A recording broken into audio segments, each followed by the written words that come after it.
Halo teman-teman sekalian, kembali lagi bersama channel Time is Brain dengan topik pertama yaitu Bell's palsy. Jadi, teman-teman sekalian, materi yang dipaparkan dalam presentasi ini bertujuan untuk memberikan pemahaman dasar mengenai topik Bell's palsy. Lalu, informasi yang disampaikan tidak dimaksudkan untuk menggantikan nasihat medis dari seorang profesional. Jika Anda memiliki kekhawatiran tentang kesehatan Anda, segera konsultasikan dengan dokter.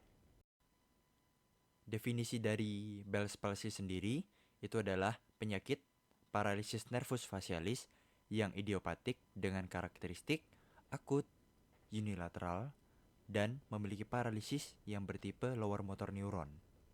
Lalu yang harus dipahami lagi, kalau Bell's palsy ini memiliki SKDI 4 ya teman-teman, berarti kita harus bisa sampai tata laksana akhir. Lalu selanjutnya adalah etiologi. Jadi untuk sampai sekarang itu masih idiopatik. Lalu ada beberapa hipotesis. Itu yang pertama ada reaktivasi virus herpes simplex laten. Hipotesis ini didukung dengan penelitian pada pasien yang meninggal dalam 6 minggu setelah onset Bell's palsy. Itu pada pasien ini ditemukan herpes simplex virus tipe 1 pada ganglion geniculatumnya. Lalu, hipotesis yang lain juga ada inflamasi dan kompresi yang berujung pada iskemik yang nanti akan dibahas lebih lanjut di patofisiologi. Lalu selanjutnya ada faktor risiko. Itu yang pertama ada kehamilan. Jadi pada trimester 3 itu biasanya terjadi perubahan hormon dan retensi cairan yang berujung pada pembengkakan jaringan. Dan pembengkakan jaringan ini akan menyebabkan kompresi dari nervus facialis. Lalu yang selanjutnya ada usia. Jika semakin lanjut usianya, maka sistem imun tubuh akan semakin menurun dan risiko reaktivasi akan meningkat. Lalu yang selanjutnya ada juga diabetes. Jadi diabetes ini penyakit yang menyebabkan inflamasi dan juga penurunan sistem imun tubuh dan juga kerusakan saraf yang bisa mengenai nervus cranialis facialis juga ya teman-teman. Lalu selanjutnya juga ada hipertensi. Hipertensi menyebabkan Bell's palsy dengan merusak vaskular yang vaskularisasi nervus cranial 7 ya teman-teman. Lalu juga ada genetik. Lalu selanjutnya kita akan bahas tentang anatomi singkatnya. Jadi, nervus facialis ini itu berasal dari tegmental pons atau yang biasa juga disebut juga ventrolateral atau di dekat cerebellopontine angle.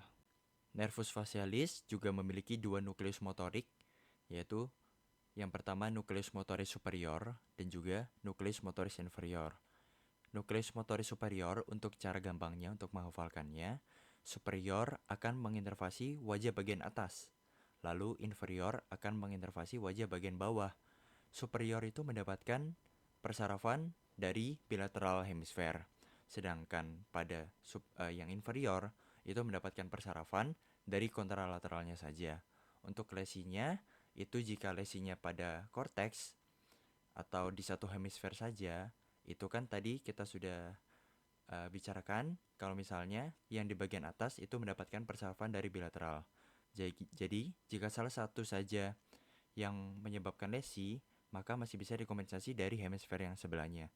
Sedangkan jika lesinya di perifer, itu akan menyebabkan gangguan nukleus motoris superior dan juga inferior yang menyebabkan gangguan pada separuh wajah atas dan bawah. Lalu selanjutnya kita akan bahas dari perjalanan dari awalnya.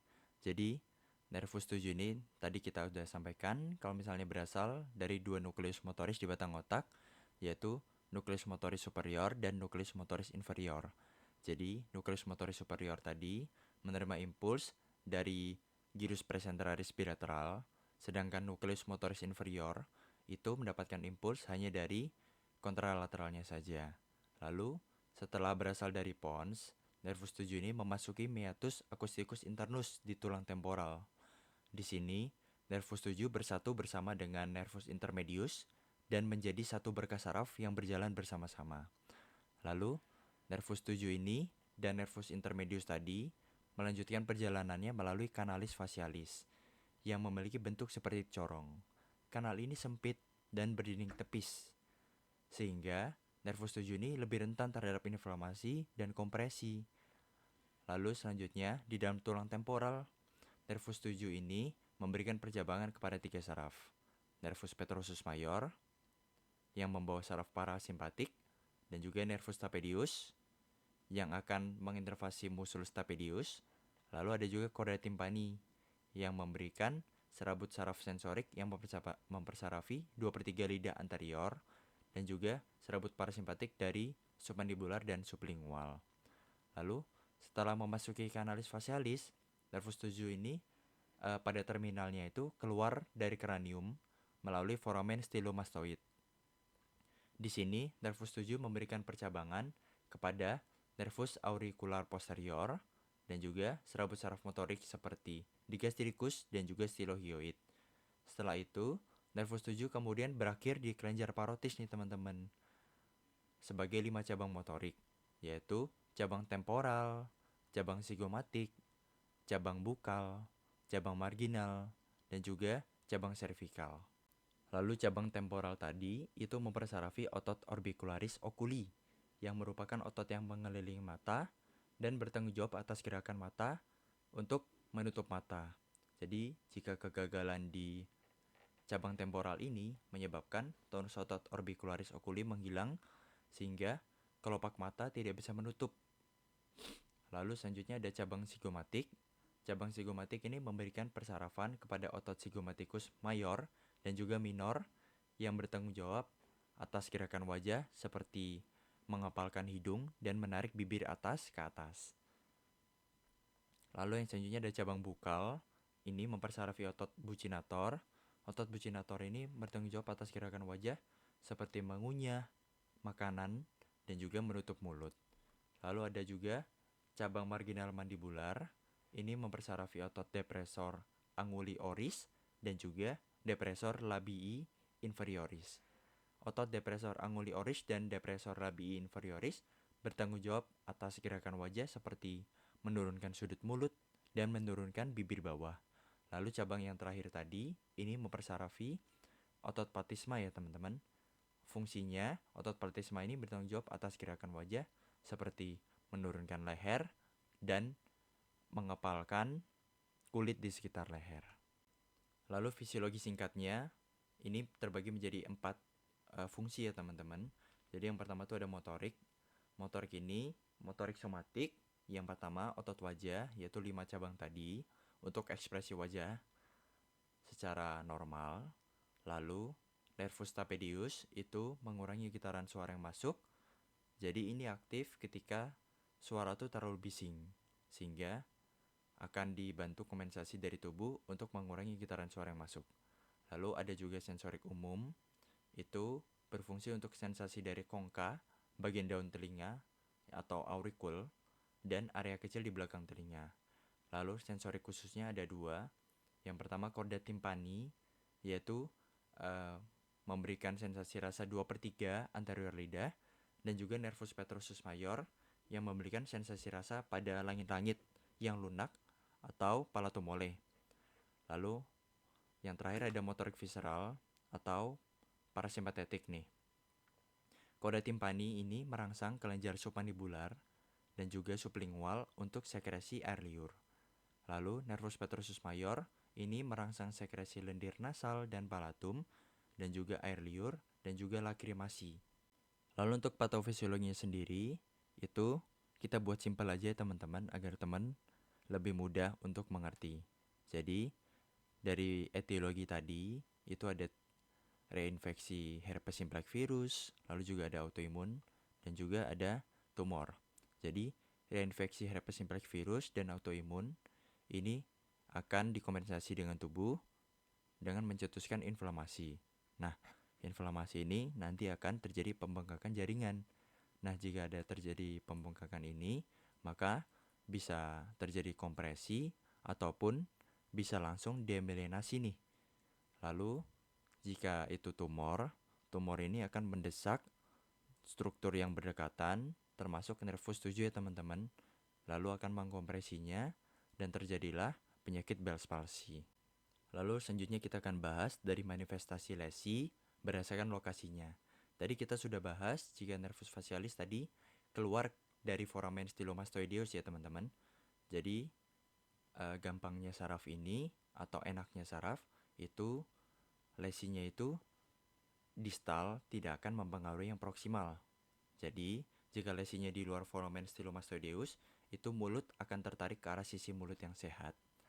Lalu, deep sensation wajah itu akan menghilang, lipatan dahi akan menghilang, lagophthalmus atau kelopak matanya tidak bisa ditutup. Lalu jika lesinya lebih tinggi lagi, setinggi chorda tympani, itu maka gejala di nomor sebelumnya, yaitu gejala di nomor 5, ditambah hilangnya sensasi 2/3 anterior lidah dan kemampuan salivasi. Lalu, nomor 3 itu jika lesinya di kanalis facialis yang lebih tinggi lagi, tapi melibatkan musculus tapedeus atau nervus tapedeus ya tadi. Jadi gejalanya itu adalah gejala di nomor 4 ditambah dengan hiperakusis. Karena kan tadi kita udah sampaikan kalau misalnya nervus tapedeus itu bakal mengurangi getaran suara yang masuk apabila terlalu bising. Apabila nervus ini tidak berfungsi, maka suara bising tadi tidak bisa dapat diredam. Lalu selanjutnya, jika lesinya lebih tinggi lagi, dan ini adalah tempat lokasi yang paling sering, yaitu ganglion geniculatum, gejalanya berarti di nomor sebelumnya ditambah nyeri belakang dan di dalam liang telinga. Lalu, jika lesinya di meatus acousticus internus, tempat keluarnya nervus facialis, tempat keluarnya nervus vestibular, tempat keluarnya nervus cochlear, maka gejala di nomor sebelumnya ditambah gangguan pendengaran atau tuli nih, karena tadi kan nervus cochlear juga terlibat di sini. Lalu untuk dari diagnosisnya sendiri, biasanya gejala awalnya itu ada kelumpuhan musculus facialis, tidak mampu menutup mata, lalu pada 60% pasien terjadi nyeri tajam telinga dan mastoid, lalu ada 57% pasien lainnya itu perubahan pengecapan, lalu 30%-nya itu mengeluhkan hiperakusis. Onsetnya ini mendadak ya teman-teman, dan mencapai puncaknya kurang dari 48 jam. Kebanyakan pasien melaporkan paresis ini terjadi pada pagi hari. Lalu selanjutnya, diagnosis dari Bell's palsy ini tegak berdasarkan anamnesis, pemeriksaan fisik umum, dan pemeriksaan neurologi. Dan kita harus pastikan ya teman-teman, kalau harus tidak ada gejala dan tanda lesi pada sistem saraf pusat, telinga, ataupun cerebellopontine angle disease. Selanjutnya, ini adalah grading House and Brackman yang diperlukan untuk mulai tata laksana nanti ya teman-teman. Jadi ini ada grade 1, itu semua komponennya masih normal. Sedangkan grade 2, itu sudut bibirnya bisa terlihat sedikit asimetri. Gerakan dahinya mulai terkena, tapi masih baik. Matanya itu menutup sempurnanya dengan sedikit usaha. Itu yang membedakan dari grade 1. Lalu bagaimana cara membedakan dengan grade 3?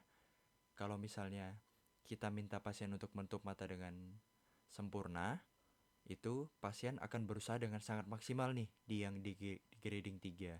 Lalu gerakan sudut bibir itu usaha maksimal dan masih terlihat sedikit asimetri. Lalu bagaimana membedakan dengan grading 4? Di grading 4 kita minta pasien menutup mata lagi. Maka di grade 4 akan terlihat pasien tidak bisa menutup matanya dengan sempurna, bahkan dengan usaha maksimal. Lalu bagaimana membedakannya dengan grading nomor 5, kelima, itu kita lihat saat rest phase pasien ya. Jadi saat rest phase pasien di grade 5 ini mulai tidak asimetri nih teman-teman.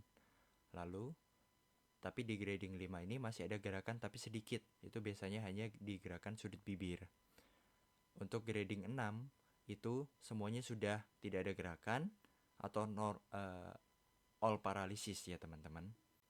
Lalu selanjutnya, penunjang ini biasanya tidak dilakukan karena biasanya tegak dari anamnesis, pemeriksaan fisik umum, dan juga pemeriksaan neurologi saja. Penunjang bisa dilakukan untuk merule out nih untuk penyakit lain, yaitu misalnya ada MRI kepala ditambah dengan kontras untuk merule out lesi pada upper motor neuron. Lalu bisa juga dilakukan elektromiografi pada pasien grade 6, tetapi ini bukan pemeriksaan yang mendesak ya teman-teman. Lalu untuk pemeriksaan pembanding dari sisi paralisis dan sisi yang normal, itu bisa dilakukan Charivari flow test dan juga Simber blotting test. Lalu akan kita bahas diagnosis bandingnya. Itu yang pertama ada stroke. Ini lesinya hanya terdapat di bagian bawah saja, yang mengindikasikan lesi upper motor neuron ya tadi ya teman-teman. Karena wajah bagian atas jika terdapat lesi masih bisa dikompensasi dari sisi kontralateralnya atau sisi yang sehat. Lalu terdapat defisit neurologis lain biasanya nih pada stroke dan juga terdapat faktor risiko vaskular. Lalu selanjutnya ini adalah CPA tumor. Tadi kan nervus facialis keluar dari cerebropontine angle. Nah, jika terjadi tumor di sini, tentu saja bisa mendesak dari nervus facialis ini sendiri. Terjadi defisit neurologis lain nih, seperti tanda gangguan cerebellar jika terdapat tumor pada CPA. Lalu perjalanan penyakitnya kronik dan progresif, sedangkan Bell's palsy ini akut ya teman-teman. Lalu selanjutnya itu ada Ramsay-Hunt syndrome. Ini sangat mirip nih dengan Bell's palsy. Tetapi pada Ramsay-Hunt syndrome itu bisa kita lihat terdapat vesicle zoster yang biasanya dermatomal, lalu terdapat nyeri telinga, dan tinnitus dan hearing loss juga bisa terjadi nih pada Ramsay-Hunt syndrome. Lalu kita akan bahas untuk alur tata laksananya. Jadi, pada pasien paralysis facialis unilateral dengan onset 48 jam, kita langsung lakukan grading nih teman-teman dengan House and Brackman tadi. Jika terdapat pada grade 1 dan 4, kita berikan sesuai dengan kompetensi kita ya teman-teman, kortikosteroid, obat pelindung mata, antivirus 5-10 hari. Kortikosteroidnya bisa apa nih teman-teman? Biasanya bisa prednison, bisa prednisolon, bisa metilprednisolon. Lalu diberikan antivirus karena pada penelitian kortikosteroid ditambah dengan antivirus itu memberikan hasil yang lebih bagus nih teman-teman. Lalu karena tadi juga terjadi lagophthalmus dan cenderung mata ini berkering, maka kita berikan obat pelindung mata. Misalnya pada tidur kita berikan penutup mata ataupun berikan tetes. Ini kita berikan selama 2-4 minggu, lalu kita kembali untuk melihat dari respon terapinya. Jika tidak perbaikan atau justru ada komplikasi, kita akan langsung rujuk.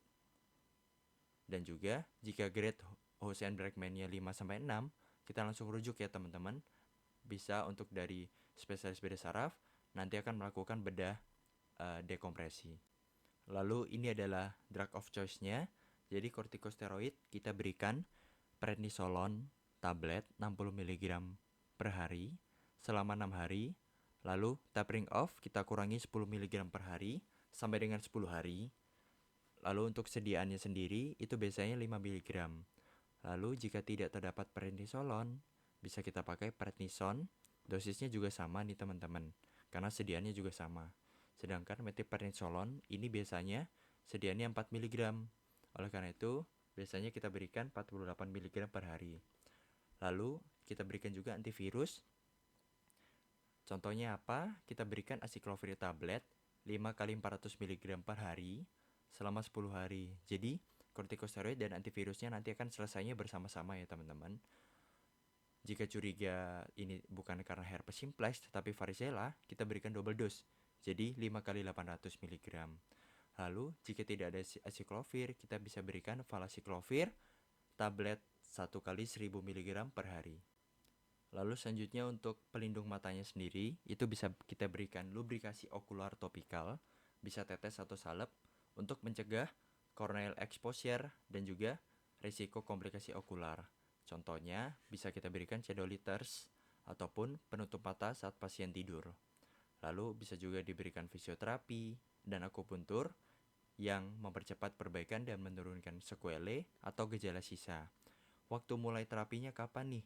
Steroid itu diberikan baiknya pada 72 jam onset untuk meningkatkan perbaikan fungsi.